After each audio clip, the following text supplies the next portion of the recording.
very much. I want to bring in another member of the Senate Foreign Relations Committee, Republican Senator James Risch. Senator, thanks very much for joining us. What was your takeaway? Are you stunned that one of your fellow Republicans, Senator Rubio, is not yet ready to commit to confirming Rex Tillerson as the next Secretary of State?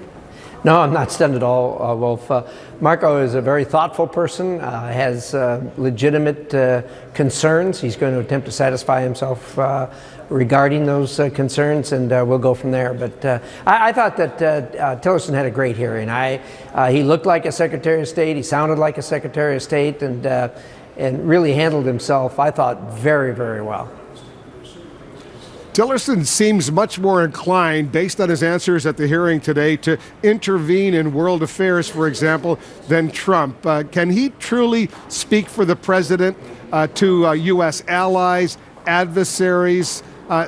He also said, in response to one question from Senator Menendez, he really hasn't had a serious conversation with Trump when it comes to Russia. Well, I think he will be able to carry the water for the president, and obviously they're going to have to spend a lot more time together discussing these things. These guys are drinking out of a fire hose right now. They're trying to stand up a government. We're all trying to stand up a new government, and there's a lot of things going on. It always amazes me that they can do as well as they do in a hearing, particularly someone like Tillerson, who comes really not from a governmental background, not from a foreign relations background, sat there and I thought answered the questions really, really well. He's made that transition from the business sector, I think, very well to a diplomatic approach that he's going to have to life. He's mastered the language. He sounds like a diplomat, and really answered the questions, I think, very well. I was very impressed with him. Are you confident he can hold Putin accountable in light of their once close friendship, if you will, their relationship? He received an award a few years ago from Putin, as you know, and Marco Rubio left that hearing very, very upset by the answers he heard from Tillerson. Sure. I don't think hold someone accountable under the situation you're talking about is an appropriate analogy. Look, there are 200 plus countries in the world.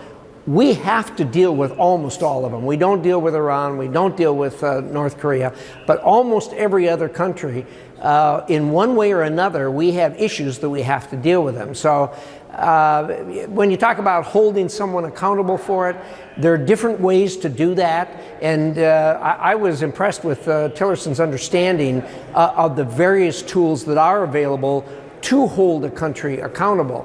Having said that, again, this is a diplomatic spot, and the diplomacy is different than holding people accountable. It's working through the issues that you have and getting to a common ground that you can stand on.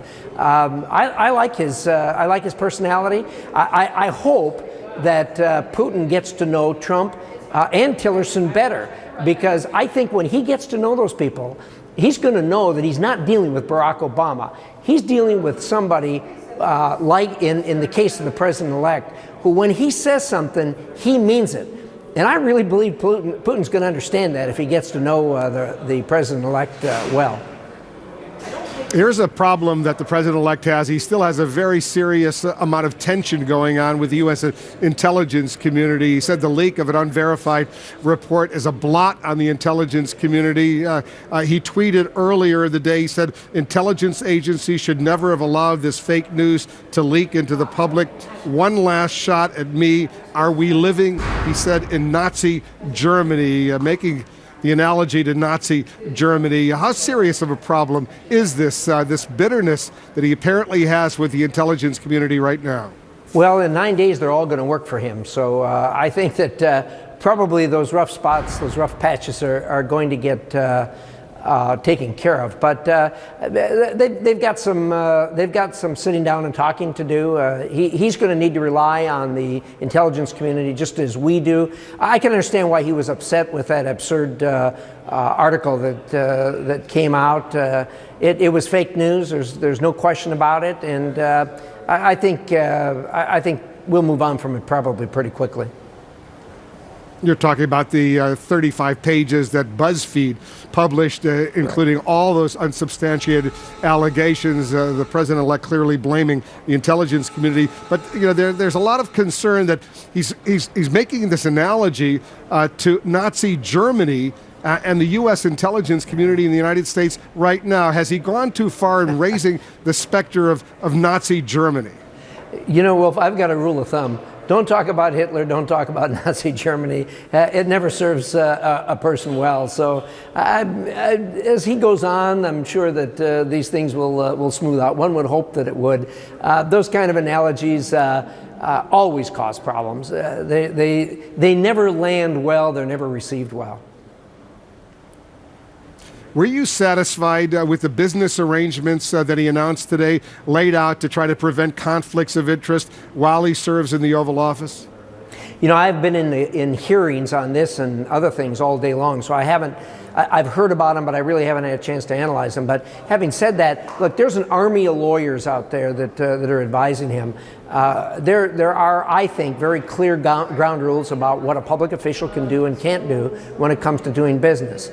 And I have every confidence that he's going to get really good advice as to what he can and what he can't do. Look, we're all human beings. We have other interests in life. We have financial interests, we have family interests, we have the things that make us human beings. And certainly that's true with Donald Trump. People in America knew what they were voting for when they voted for Donald Trump. You guys publicized his holdings widely, his beliefs widely, his statements widely. The American people are smart people, and they did what they did, and I can tell you, the landscape up here is such that there's a lot of anger from the other side about how the election came out. It's spilling over into these hearings. It's unfortunate, but there's a lot of anger up here right now. Senator Risch, thanks very much for joining us. Nice to talk to you, Wolf. James Risch, a member of the Foreign Relations and Intelligence Committees. I want to bring